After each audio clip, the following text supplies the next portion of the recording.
Well, my name's Fox, and I told again, I'm Fox. I wanted to do a quick update video on crap. My eye looks like crap on Dishonored 2. Yeah, a couple days ago I did a processing video, and I got at least like 20 views on it. So, or not processing, an unboxing video. I got about 20 views on it, which which every other channel that's nothing, but on my channel it's kind of like, oh cool, people actually liked it. I know, sad, but it's not bad that people liked it. I'm sad that I only got. Never mind. But I want to do a quick update video on the game since I am not doing a let's play of it, but I do kind of want to give my thoughts on it so far. I'm on the fourth to fifth video. I'm on the fourth to fifth mission. I'm on the fourth to fifth mission of Dishonored, and I've already sunk in 12 hours, because it keeps a little timer. I've already sunk in like about 14 hours into the game already. I'm only on the fourth mission. And half of that being that, like, these games I love to explore. Is that, like, goop in my eye? Is that my hair? That's goop in my eye. Sorry. I, like, just woke up, like, a couple minutes ago. But, yeah.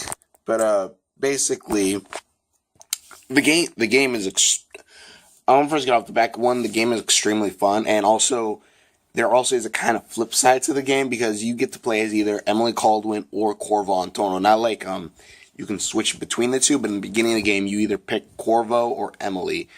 And I first picked Emily because I wanted to play Emily first. Because I played Corvo, I've used his abilities before. Yeah, there's new things to his abilities now, but I wanted to play Emily first. And playing as Emily, I will say first, playing the game is extremely fun, and playing Emily is fun as well. And I don't know if you like speed run this and leave like all the bone charms, all the runes alone, how fast you can finish this game. But for me myself, I like to explore like every inch of this game. Like, it took me about 4 or 5 hours just exploring the first mission's level. So I'm just like, fudge. And the game, like, the maps, they've improved them. They made them like way bigger than they were before. A lot of them, like in the first game, like each section of the map was kind of like cut off from the other.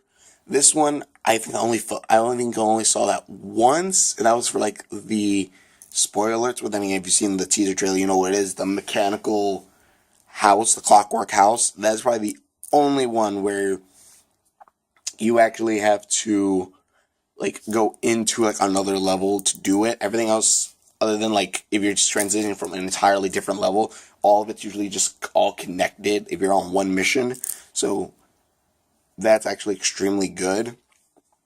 You also get, and also like I and not in a bad way, but I constantly keep forgetting that I'm not playing Corvo.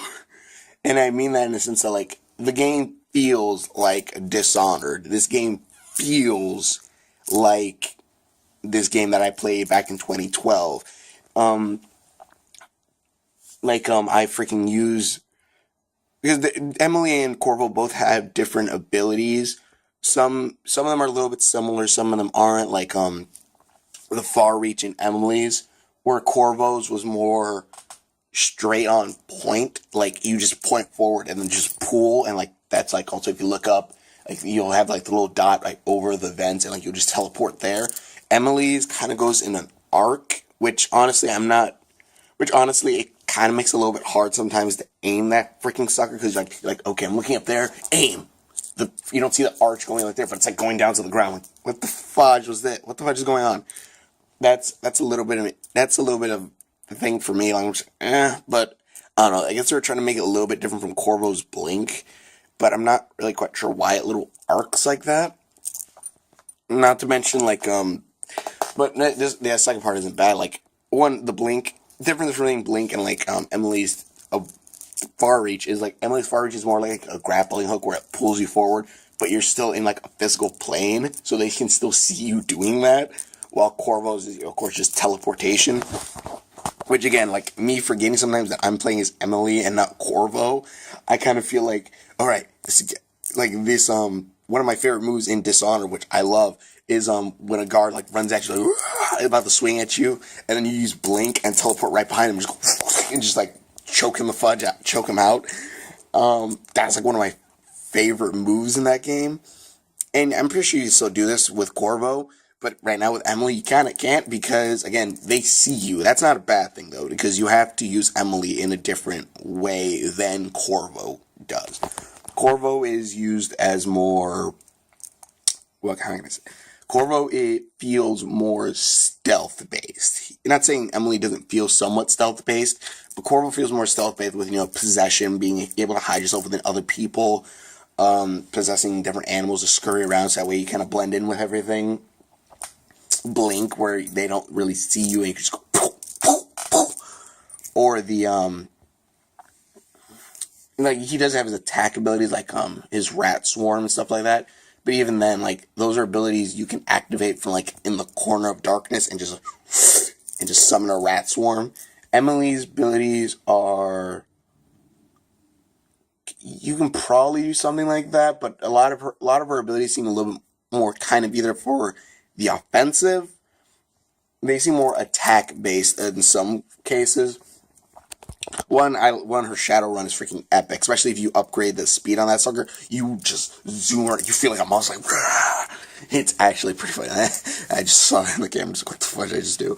But you go super fast, and like you can either kill someone like instantly or use knock them out. I need to upgrade that one a little bit better. Or like her domino effect, which is pretty good, where like you like link two enemies or more together, and then like you can use like a sleep dart and shoot one of them, and then both of them just pass out. Or like I think once I shot two of them, I hit both of them with a domino, and I just knocked one of them out. They just both fell asleep. That's actually a pretty good ability. Emily is more, actually, you know what? Domino is probably a better way of putting it a little bit more. Or Corvo is more a stealth. Emily is more getting a group of them together and making them disappear.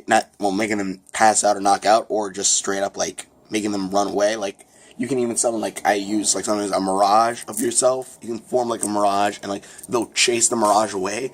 So I tried doing that to get into a building, and like the mirage ran back towards me. I'm like, why are you running towards me?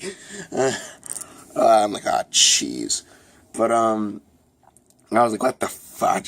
And then like, I'm trying to think. I'm getting all the good stuff out first, and then like the mechanical house. Like again, I'm only on the fifth episode of this, but like the mechanical house, like the fourth one. That so far is contesting for like one of my favorite levels in this game, and that's only because, that's because it's a really good level. It's like the trailer, like you like pull a switch and stuff, like everything starts transforming. You can like transform one room into like another room. Some rooms are like entire elevators that just lift you up and down.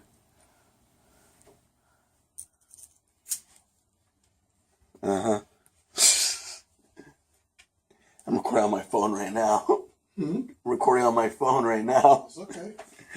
But yeah, the mansion level is extremely fun.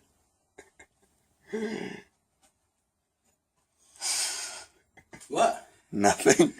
But yeah, the mansion level in Dishonored is extremely fun. The what else is there?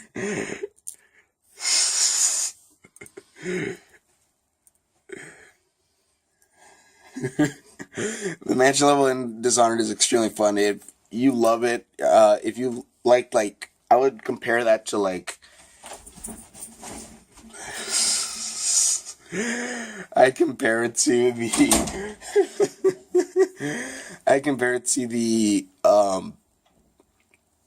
what the fudge was the mission? The masked parade, the masked mission in Dishonored 1, the one where you're like it was like a party. That was like my favorite mission in that one, only because like it was a mask party. It was like, oh, look at that mask. And this one, it's kind of like, what the fuck is this building? And, like you're just exploring it, and like you like pull a switch, and everything explores more. And another thing I love about Dishonored is it never feels like you're limited. Even with like, different abilities or whatever, you never really feel limited. Like, yeah, sure, like there's some gates that are locked, or like, okay, there's like some boards are locked up here or whatever, but you never really feel limited in a sense that like, there was the first time you get into the house, like it starts moving at one point, and like when after you talk to the main guy or the bad guy, you stand in a room and like it transforming, and then two clockwork soldiers come up, and I'm like, fudge me, I don't want to fight these guys, and I get killed instantly because I suck. But the door, but I when I reloaded and everything, and I played it again, the door, everything started moving, and there was a point in time where two panels of the wall like opened up, and you saw inside the working mechanism, and I'm like, oh crap! And then I used my far reach and pulled myself right through there, and like the room changed, and the guy's like, "Did you just get inside my machine?" He's like, "Did you just get inside it? Did you just get between the walls?" And I was just like, "Oh crap, I did!" And that's always a good thing. Like Dishonored 1 had something like that. Like there's a point where, again, the masquerade ball, when you have to escape, you're running, like the alarms are setting off, alarms are blurring, and you see this giant like drawbridge or whatever coming down slowly, this wall coming down, and basically they kind of want you to like run around it, but if you're fast enough, well, they don't like it's not like they don't want you. They want you to get to the boat that's on the other side, and you have to go like up to these tall areas where like, there's a bunch of guards, or if you run fast enough, or possess a fish that's in the water like that, the wall's about to break or close, you can basically just narrowly swim underneath it, and it will just close down behind you. Like Dishonored makes you feel, if you're good enough, like either the stealthiest person or like an action hero doing something like that, like breaking the wall, not breaking the fourth wall or something like that. No, breaking like the convention of like a game where like, oh, this thing is coming down, you have to now go around this way. No, you can just go right freaking under if you're fast enough. And that's always what I like about this. It does take some skill to play. And again, Emily, nothing is wrong with Emily's character or whatever. She's awesome. And also like if the same thing that happens to Corvo happens to Emily when you play Corvo, there's something that happens, so I'm not going to spoil it, but at least in the beginning, so I don't know if anything else will happen afterward. But if something like that does happen, that just makes their stories it makes both stories feel kind of unique, even if like you're kind of doing the same thing.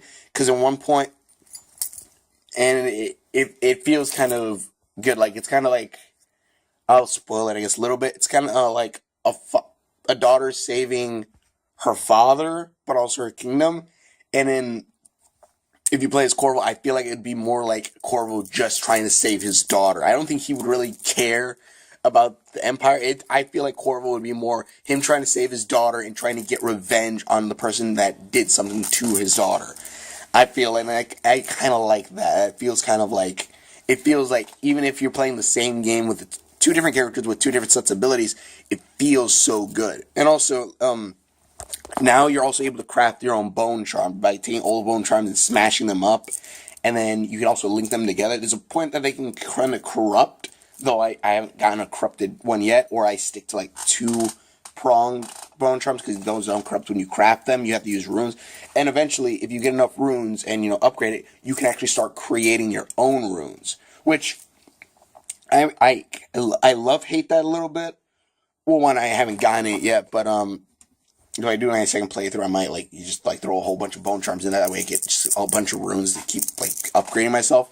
But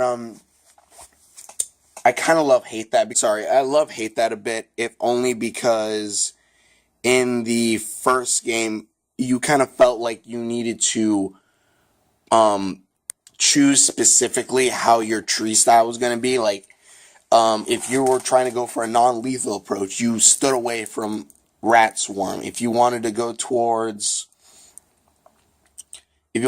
non-lethal approach, you went through Rat Storm. If you went through the some if you wanted to more attack approach or something like that, you kind of stood away from all the stealthier abilities and you kind of just went all lethal or something like that. You always kind of picked out what you can, and the runes, you only had so many runes to pick out only so many, only so many paths you could take, and that limitation that I felt kind of worked for it, especially if like you wanted to go all evil and lethality and everything. Like you would get missions to do lethality and you would get more runes for it. But again, that's so that way you get like a shadow assassination or some crap like that. Just like kill them off real quick and then, dead. But like though that was all, man, that was all right. But in this one, like it feels like you can probably get like all the abilities if you wanted to. Though again, I only would still get things I would use. Like honestly, right now, because Emily's powers are different from Corvo's, except for like maybe like Dark Eye, I've been using Dark Vision. I've been using most of my runes just to freaking like upgrade the abilities. Like I haven't even like touching like faster agility and stuff like that. The only one I touched that's like the passive abilities or something like that are what is it? Is the bone charms. That's a because you only get like 5 sets of bone charms, but if you make new ones by smashing old ones and then using those traits for a new one, also getting whalebone. Whalebone's like a resource in this now. You can get like double the experience. And honestly, I've been doing things like if the thing gives me mana, health, one of them gives me mana and health because if I drink from water and then also makes elixir stronger, I fuse those 3 together because it's something like, okay, these all 3 will heal me in some way or fashion. Or like I got one that like heals my mana instant or like slowly resources it. I need one that constantly regenerates my mana, even if it's for a little bit at a time. I need something that slowly regenerates it. But I don't know if there's something in the game that does that other than the elixirs. But yeah, it's the game is really fun, and though there are some things about it, like first game, like I kind of found some glitches, like sometimes a guard would get stuck inside of a crate, and I was just wait, what? He got stuck in a crate. Like he's like walking in a crate, or like he's like stuck in a corner, just walking in place. And I'm just looking at him like, you couldn't really polish that off, could you? Could you, Arcane Studios or whatever it is? That kind of sucked. And there are some funny glitches though. Like at one point, I shocked like a guard with like a stun grenade. Also, another thing I like, a lot of the weapons are now feel that you can use between non-lethal and lethal approach. Like in the first game, if you wanted to do non-lethal or being a shadow, you had to stay away from the razor grenades. But but in this one you have stun grenades that can do the similar fashion, like put on the ground, they come up and shocks them. That's pretty awesome. Or like again, you have like other arrow bolts, like ones that blind you, or or again like shoot you with a stinger that makes them run away. It's actually they really balance it out a little more if you ever want to go more stealthy or more lethal. For everything, it's not just like, okay, I can't use any crossbows or gunfire because of this. Also, giving you a clockwork soldiers also help you a little bit more because then like if you're non-lethal but you still want to get into a fight, you can go ahead and fight these wooden mechanical clockwork creatures, so that kind of helps too. Also, like I was saying, the guard, I threw one of the stun grenades and he walked over it, a little bit game breaking, but it was funny game breaking. They walked in front of the stun grenade, got electrocuted, and their feet fell through the ground. Like their body was like halfway through the build, through the stairs, then their legs, you go underneath and are just hanging all through the floor like he freaking like phased through like the void or something. He just got stuck. Also, the void looks actually, speaking of the void looks freaking amazing in this. It looks way better than just like a couple rock couple like not staircases, like pieces of buildings just floating in like this white void that just swirling. In this one, like you see like giant whale in the background at one point. It's like dark and glooming. The game is pretty extremely fun. I think I'll end this here since we're already hitting about 20 minutes, but the game is extremely fun. I would definitely say check it out. I don't know if any of the if patches were made for like some of those other things, like again, like the person like getting stuck in the walls or something like that. But the game is extremely fun. I would definitely say check it out. By the way, thank you all so much for watching. If you want to check out more videos that I've done, please click the link description below. Please check out all my videos. Hopefully enjoy it, and I'll probably come up with like another update of the game later on after I keep on playing. And again, also another thing, exploration is key. Exploration is extremely rewarded. Again, like you get more backstory, and even like in the Clockwork Mansion, if you look around enough, you start learning a little bit what your next mission is going to be about. Or it gives you things like the Orichalcum, which I'm on the mission of that right now. I didn't know what an Orichalcos is. Actually, I was thinking it was the snake thing. Actually, no, the Orichalcos is an Atlantean symbol, or if that's the thing from Yu-Gi-Oh!, which is the Atlantean symbol, which the Orichalcum is a metal from Atlantis. So, I actually wonder what is this about. Also, the non-lethality one of the Clockwork Mansion, I felt so bad because I felt like he could have actually helped us a little bit, kind of like Pierre and Sokolov in the first one, but fudge me, I kind of felt bad for what you do to him. Especially since I don't like those ways at all, but yeah. But either way, thank you all so much for watching. If you watch what videos I've done, please link in the description below. Check out my videos. And we will. See you later. Oh wait, I was trying to get the mask in the frame. There we go. And the ring. Again, it's always good to see a familiar face.